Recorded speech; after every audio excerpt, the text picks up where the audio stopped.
The abyss has been looking into us for long enough. It is time for us, after becoming as spiritually grounded and metaphysically well informed as possible, to begin looking back into it, and so come to a deeper understanding of exactly what is being done to us, and maybe even who is doing it. Charles Upton.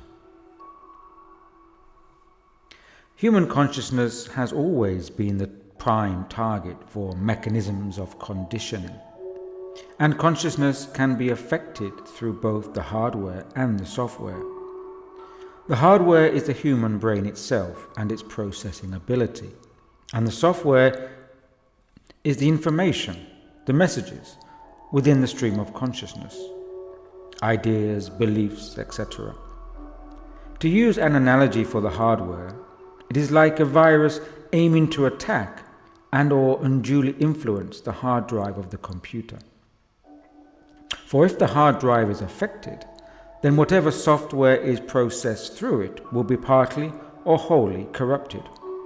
Similarly, if the information coming in, the software, is already corrupted, then what comes out will be even more so. As the adage says, garbage in, garbage out.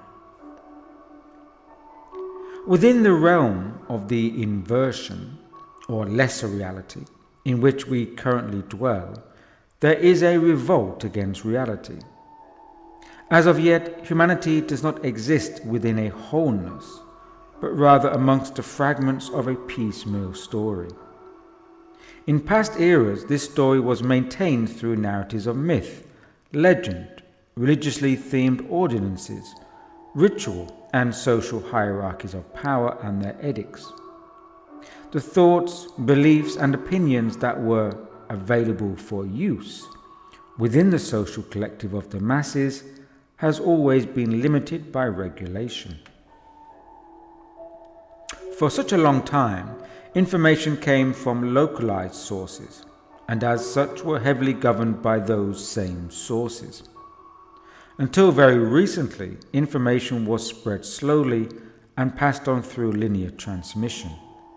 By and large, outside of specific knowledge groupings and initiatory societies, the general state of social knowledge was extremely limited and relatively low level.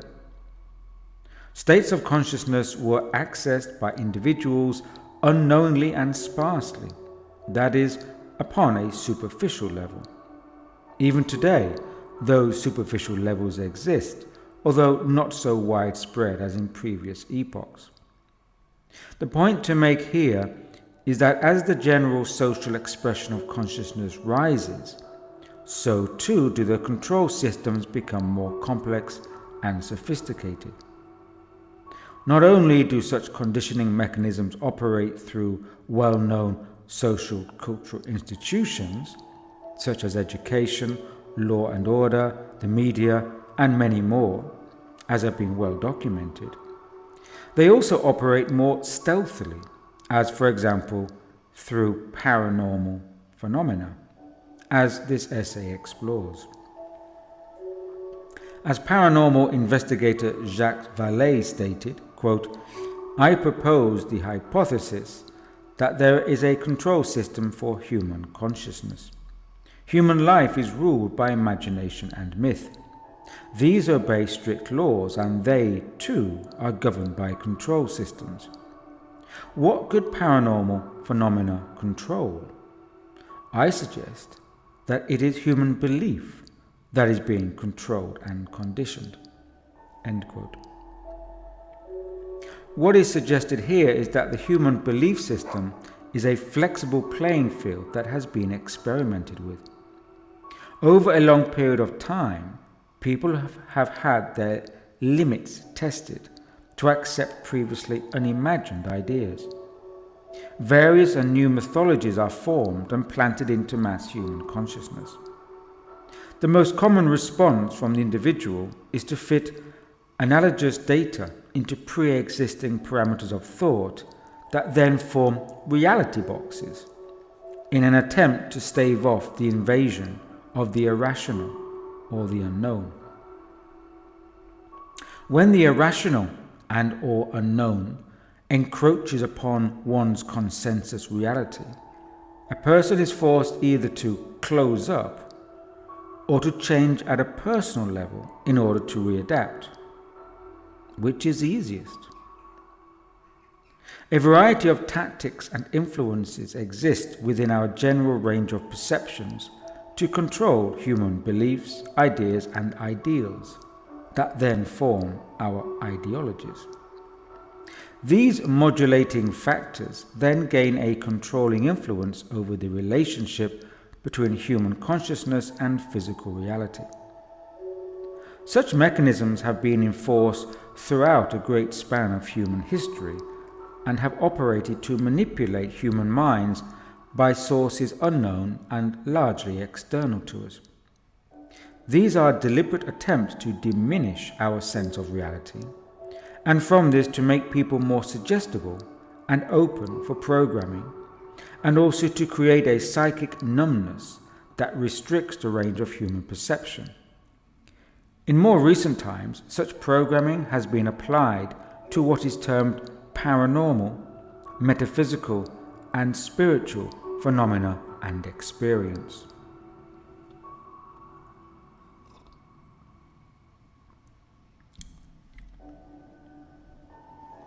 Socio-spiritual engineering can be regarded as a form of culture making that has been prevalent throughout many cultural events and iconic movements. Some of these strategies were developed and implemented through high-level institutes that established themselves as credible social enterprises. In order to draw conscious attention away from interest or alignment with aspects of the metaphysical realm, strategies within the lesser inverted reality are established that create a fragmentation. It has become a known method that phenomena and events are orchestrated that serve to break down the wholeness or credibility of each realm. And in this, the unidentified spectre plays the perfect role. Mysterious or so-called unexplained phenomena acts as a direct challenge to the consensus reality that is conditioned into our diverse societies. As writer Jason Horsley puts it, quote, "Reality itself is the result of consensus, and consensus is merely an unconscious kind of conspiracy." End quote. The conspiracy is widespread and becomes the greatest club that almost everyone is a part of. They join the gang, accept the rules, the main narrative, and abide by the agreed ideology, the dominant perspectives and or perceptions. Consensus reality is, as Horsley rightly says, the ultimate secret society, and most people are not even aware of its existence or that they have been inducted as members. A stable consensus reality also establishes a stable collective mind, and stable minds are harder to reshape into new reality boxes should an alternative arise. The old adage was that if you wanted to introduce a new idea into a group or community, you first had to wait for the older minds or older-minded people to die out. Certain tweaks could be introduced intergenerationally, yet these were long-term projects. To have a collective mindset within the lesser reality that is more susceptible to rapid programming and psychological fluctuations, it is best to maintain a series of anomalies within the system that can be utilized to create episodes of fragmentation and disassociation. And these are when spectres are brought out from behind the veil.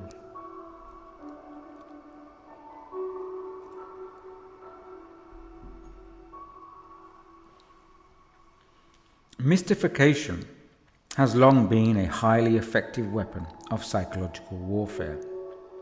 Such elements have also played into the creation of myths as a form of social engineering.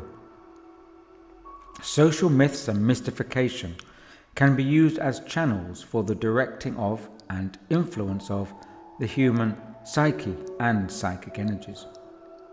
Manipulated and/or controlled events have the power to affect and influence both the conscious and the unconscious mind. This can be utilized to create a split between what we are told to believe through our conditioning and what may be experienced on the metaphysical realm.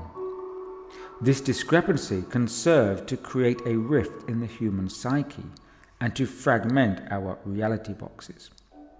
This may result in greater bouts of irrationality and sow the seeds of psychological imbalance. Paranormal phenomena can be utilized to create an ambiguity that then produces a state of deferred closure. That is, because the conditioned rational mind cannot create a closure, i.e., there is no ultimate solution, this then creates a dissonance. This dissonance is further reinforced through the dissemination and circulation of many alternative answers that, whilst promising to satisfy, instead end up confusing the human mind by not allowing it to find a consistent view of reality. This produces a state of closure starvation that is likely to persuade a person to accept the next explanation that offers some closure relief. It is a procedure of mind programming and manipulation that is increasingly common within inverted reality. General mind programming and conditioning operate through established institutions such as education, politics, the media, etc. Whereas the medium of psycho-spiritual phenomena allows conditioning to be implanted more deeply and directly, for it bypasses much of the conscious mind. The fact that such implanting can occur with relatively no knowledge or awareness of it shows how little we know about the psychic world of the human being. Over the last century, and especially since the middle of the 20th century, there has been a significant shift in people's belief patterning regarding the concept of the invisible and the unknown. These shifts have been occurring outside of recognized and established social structures, which gives them their potency. We may ask the question, what could be the control target for psycho-spiritual, aka paranormal, phenomena? The most likely answer is human belief systems. The external layering of the dominant reality consensus works upon the metalogical level, and this seeks to program the conscious mind of the individual as well as the collective.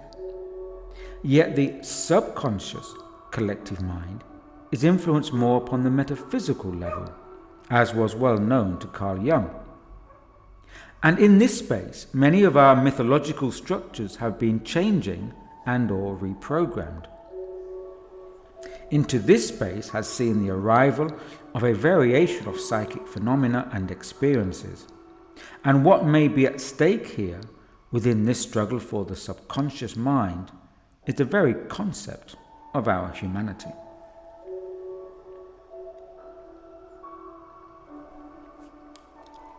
Social spiritual engineering targets the collective mind and thus the individual mind through manipulating and influencing the perceptions of how people view their world. These forces of influence operate both externally and internally, as their medium is the transmission of information that many people receive through thinking patterns. It becomes increasingly difficult to distinguish between the imaginary, the deception, the quasi-reality, and the lesser reality, as people's reality tunnels are continuously manipulated. Without most people's awareness, fragmentation and splintering of the human psyche is in effect. Whilst this is occurring, other elements within the dreaming mind can go ahead without our knowing, just as a magician uses a white rabbit to distract our attention from the source of the trickery. The result is that what is perceived as an all-inclusive reality that becomes our realm of existence is actually a controlled environment that is anything but all-inclusive. Rather, it is fragmented and stitched together through narratives, stories, and conditioning programs. Thus, the inversion is a heavily manipulated environment where psychic hacking, through ritual and cultural engineered events, exerts a metaphysical uncertainty and imbalance within many unsuspecting people. There are some critical observers who regard the UFO phenomena of the last 70 years or so as also playing into the manipulations of global mind programming. Paranormal phenomena allows the more transcendental part of the human psyche to intervene and rescue us from mundane reality by abducting us into its realm. And this realm is real enough, albeit it is a disassociated one. In this way, certain paranormal and/or psycho-spiritual encounters and experiences, whether real or not, may serve as a form of initiation into a type of social trauma. It is a trauma that acts on a subtle level, integrating itself into the social cultural psyche in a way that splinters the wholeness of the collective psyche without pushing it beyond the bounds of social functionality. Voices of authority, such as national governments, have been heavily involved in the manipulation of how psychic phenomena is presented to the public, especially so regarding the matters of UFOs. For their part, they have been officially denying their existence, while at the same time covertly leaking stories confirming that UFOs do exist. This form of subliminal contradiction technique has been massively increased in recent years, as many top-level sources, including the Pentagon, have gone on record to disclose UFO activity. Further, in what can be seen as another form of cognitive programming, the United States authorities have begun to refer to UFO phenomena as Unidentified Aerial Phenomena, UAP.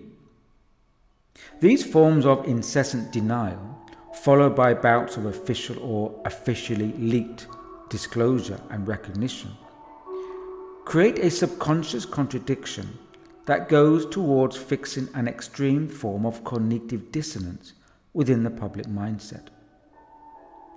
This ongoing inconsistency between two beliefs does not create a resolution, but rather solidifies the uncertainty and dissonance through these well-placed subliminal contradictions.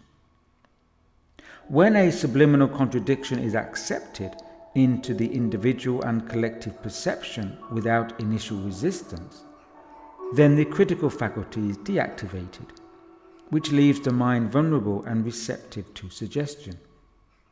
If at any point in this saga an official admission appears claiming to give the official version of UFO events, then the general public are more likely to accept it, and perhaps with relief and gratitude that an answer has finally been found.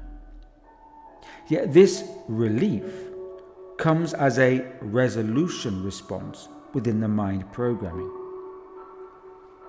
Here, the UFO phenomena is being slyly blended with psychic, paranormal, and metaphysical aspects as a way to colonize and reprogram the spiritual domain. These are cunning maneuvers within the inversion.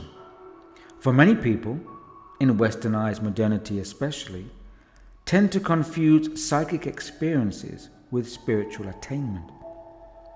The tendency to willingly indulge in certain psychic or paranormal experiences may work to strengthen the false programming rather than strengthening the inner self.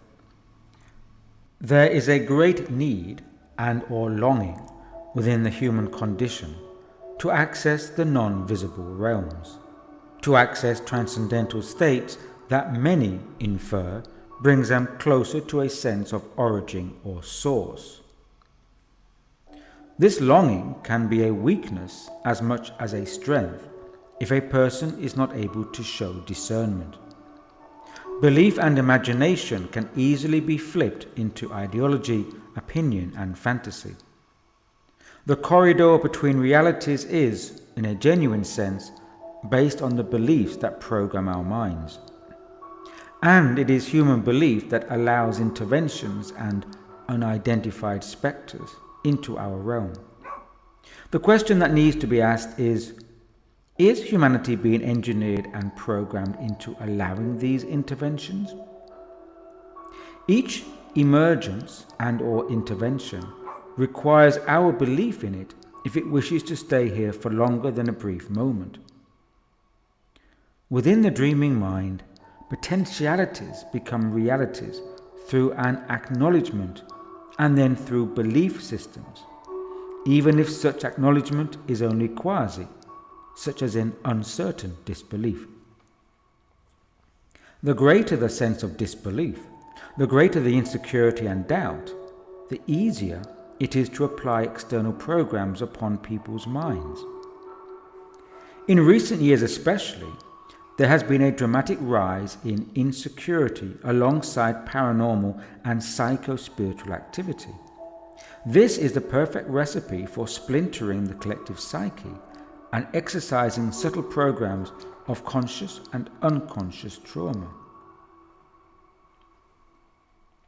Whether we are aware of it or not, trauma has always been incorporated into the norm in human society. From medical birthing procedures, random acts of violence, institutionalized madness, authoritarian fear strategies, population indoctrinations, religious cult programming, conditioned education, and more. All these elements combine to create variations upon a divided consciousness. Carl Jung referred to this state as disassociation, and it acts as a polarizing force against psychic integration. Philosopher Charles Upton believes that modernity has led people to a, quote, nihilistic worship of fragmentation and chaos that masquerades as cultural diversity, end quote. The human psyche is already fragile and hence vulnerable to further triggers to disassociation. These triggers, it is suggested, have been arriving through paranormal experiences, the top of the list being the extraterrestrial issue and the UFO phenomena. This is significant given in that recent months, beginning from 2020, there has been a heightened presence of UFO-related material within the mainstream media. Normally a subject of mainstream ridicule or avoidance, major news outlets, in the US especially, have been carrying reports over so-called credible, verified sightings, where once this subject was deliberately avoided. There is speculation that this sudden rise in mainstream reporting, orchestrated through the intelligence agencies, belongs to an engineered propaganda operation for preparing the collective mindset for a new paranormal narrative. That is, another reality tunnel is being constructed for mass release. For a long time, the subject of aliens belonged to a historical lineage of phenomena that included fairies, the little people, nature spirits, jinns, demons, etc. Jungian psychoanalyst Donald Kalshed notes that the word daemonic comes from deomai, which means to divide, and that it originally referred to moments of divided consciousness. Triggers from the mytho-spiritual realm, which includes paranormal experience, can cause a fragmentation of the consciousness, especially in less grounded individuals. In this case, the external event fuses with a person's inner psychological state. Jung referred to these states as splinter psyches, where one of the splinter complexes, after the initial trauma, attempts to protect the regressed part like a guardian. This may result in preventing any further psychic integration, as the experience cannot be fully integrated or processed by the psyche. The person may try to reenact or regain the traumatic experience as a way of gaining closure. This may explain some of the obsessive behavior of paranormal experiences after the event, to keep searching for repeat experiences. This same behavior can also be applied to what is termed as spiritual phenomena. The modern world is awash with spiritual retreats of one form or another. The marketplace for spiritual paths is also regularly full of clients. The danger here is that some of these paths may lead not further inward toward an integrated psychological state, but rather further into disassociated states as a form of escapism. The devious agenda of psycho-spiritual programming through metaphysical events is that the implants bypass the conscious mind almost immediately and attach themselves to the parts of the subconscious. That is, the programming bypasses the usual gatekeepers to our mind. Once these mechanisms are in place, then they can be activated whenever there is a need to trigger a part of the collective psyche. The UFO phenomena has been gradually sown into our cultural soils for the past 7 or 8 decades at least. The French philosopher René Guénon wrote several books warning that increased materialism and physical trappings will lead to a, quote, solidification of the world, end quote, resulting in fissures opening up through which infrapsychic forces can enter. These forces, amongst others, are all impacting the human psychosphere and rewiring our internal programming. Letting through these unidentified spectres may be just some of the programs within the lesser reality to splinter the collective human psyche and steer it further away from psychic integration and wholeness. This agenda relates to reality hacking, or a hijacking of reality, as I have explored previously. Interestingly, much of metaphysical phenomena is classed as part of the new paradigm and such like, as if these elements are part of a new reality consciousness. And yet the very notion of paradigms, and hence the concept of a new paradigm, is an alternative emergence from within the existing structures. As such, metaphysical phenomena and experiences may serve to deceive if they are utilized for simply rearranging the pre-existing furniture of our minds, rather than breaking out of these programmed reality boxes. Dreaming within the waking dream has many levels, and things are just not what they seem.